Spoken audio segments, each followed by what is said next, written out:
Hey everybody, Swankivy's back again with another episode of Letters to an Asexual, and this is number 6.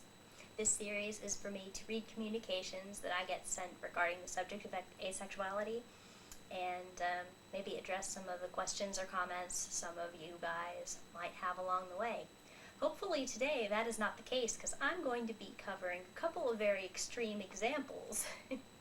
So, this is actually going to be a two-part video. I have a history of not being very concise, as most of you probably know, but today it's even more so.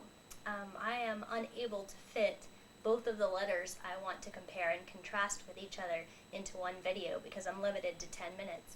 So I'm going to cover the first letter in this part, and then you'll be shown where to see part 2, which is mostly an entire reading of a rather long and disturbing conversation.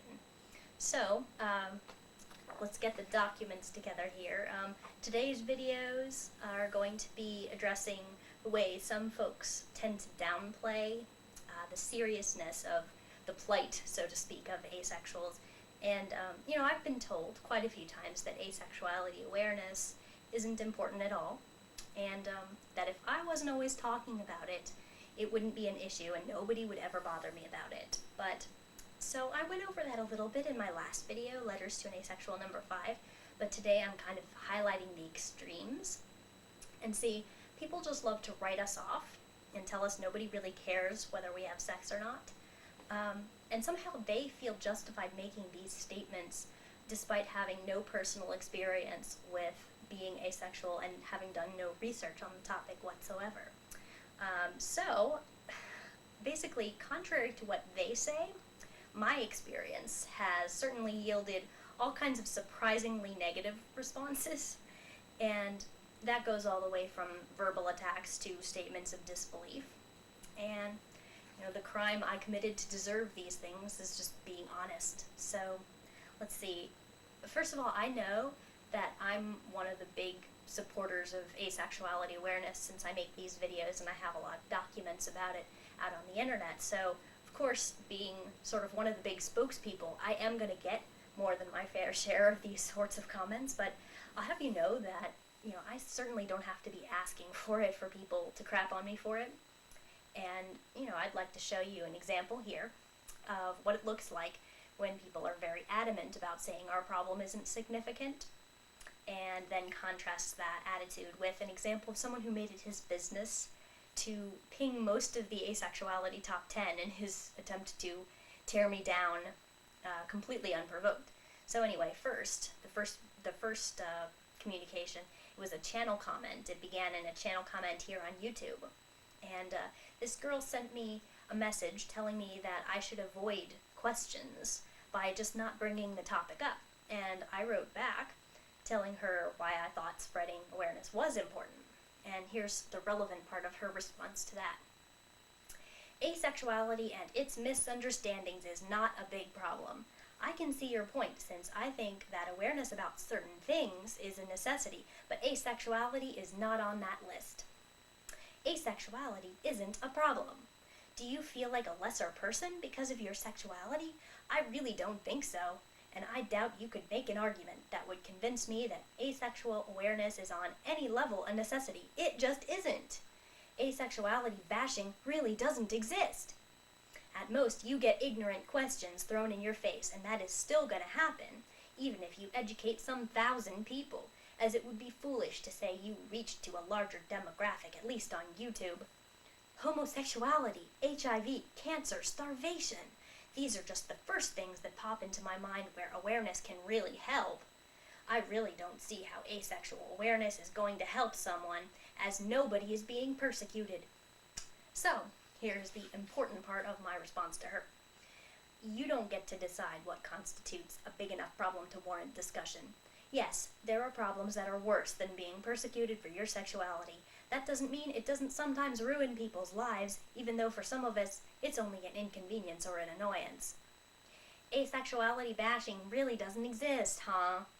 Well, I haven't heard of anyone getting beaten up because of it, unless it was directly related to misunderstanding the person as gay, but I've heard directly from people who wanted to kill themselves because of it.